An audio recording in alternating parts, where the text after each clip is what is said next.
अन्नपूर्णा किचेনের তরফ থেকে আমি গৌরী চলে এসেছি বন্ধুরা নতুন একটি রেসিপি নিয়ে। তো বন্ধুরা আজকে আমি বানাবো ইলিশ মাছের সর্ষে দিয়ে ইলিশ মাছ ভাপা।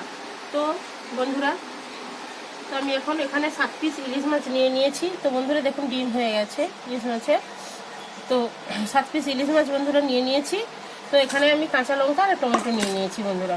তো বন্ধুরা এখন আমি একটু আলাদাভাবে আমরা রান্না করি। তো বন্ধুরা কালো জিরে টিরে দিয়ে তো একটু আলাদাভাবে আমরা কড়াইতে সর্ষে এবং পোস্ত একসঙ্গে বেটে এবং ওর সঙ্গে একটু 4টে কাজু বাদাম দিয়ে বেটে একটু কড়াইতে নেড়ে তারপরে রান্নাটা করি। তো বন্ধুরা আপনারা দেখতে থাকুন আমি কীভাবে রান্নাটা করছি নাকি।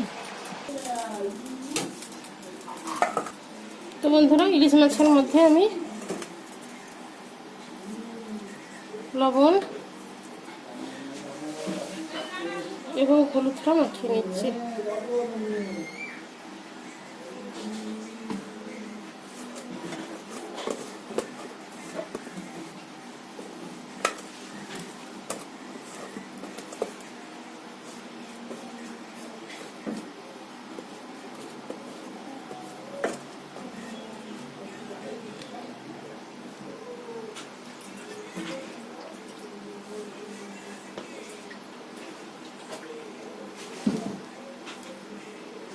তো বন্ধুরা কড়াইতে আমি তেল দিয়ে দিচ্ছি।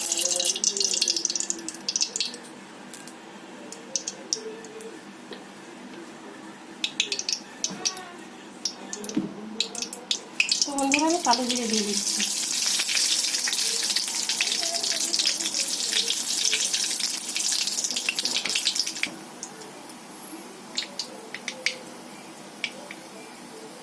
তো বন্ধুরা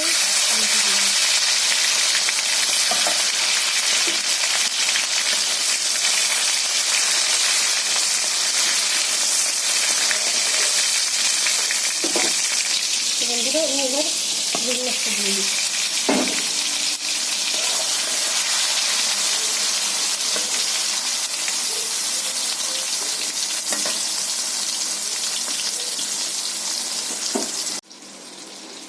তো বন্ধুরা এখানে আমি বেটে রেখেছি সর্ষে, পোস্ত এবং কাঁচা পাকা লঙ্কা। তো বন্ধুরা কড়াইতে এখন আমি দিয়ে দিচ্ছি, তেলের মধ্যে বন্ধুরা দিয়ে দিলাম।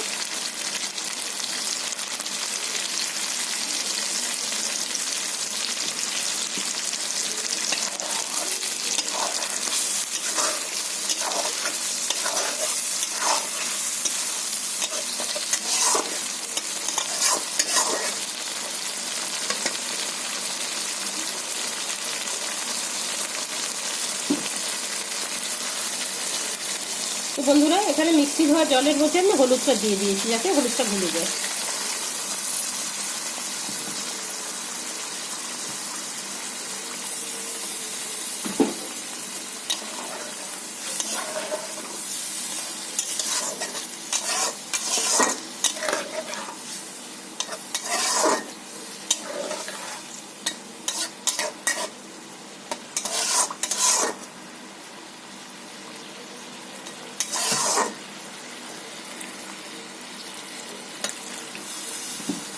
তো বন্ধুরা একটু লবণ দিয়ে দিচ্ছি স্বাদ মতো।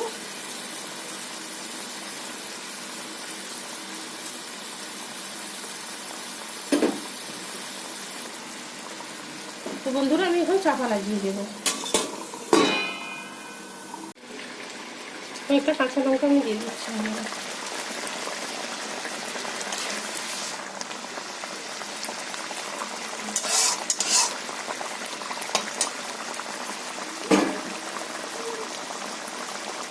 তো বন্ধুরা আমার সরষে ইলিশটা আমার হয়ে গেছে। তো আমি এখন গ্যাসটা বন্ধ করে তরকারিটা ঢেলে নেব।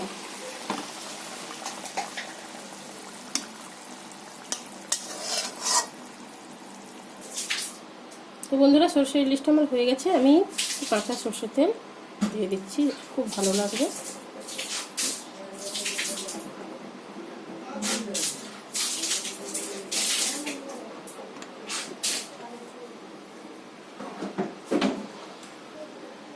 তো যেহেতু একটু সরষে তেল দিয়েছি তো বন্ধুরা একটু আমি নাড়িয়ে দিচ্ছি এরকম করে। তো নাড়ানো হয়ে গেছে। তো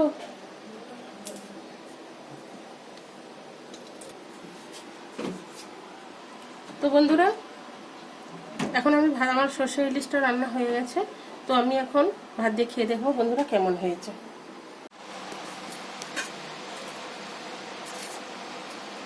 তো বন্ধুরা আমি একটু তরকারিটা দিয়ে ভাত দিয়ে খেয়ে দেখছি কেমন হয়েছে।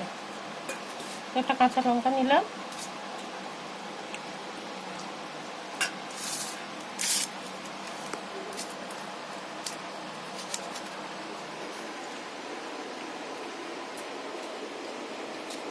সত্যি বন্ধুরা খুবই ভালো হয়েছে।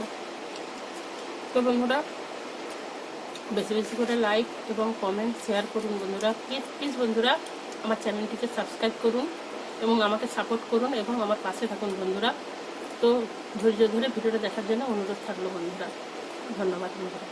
খুবই ভালো হয়েছে, এইভাবে আপনারা বাড়িতে বানিয়ে খাবেন, সত্যি খুবই ভালো হয় বন্ধুরা।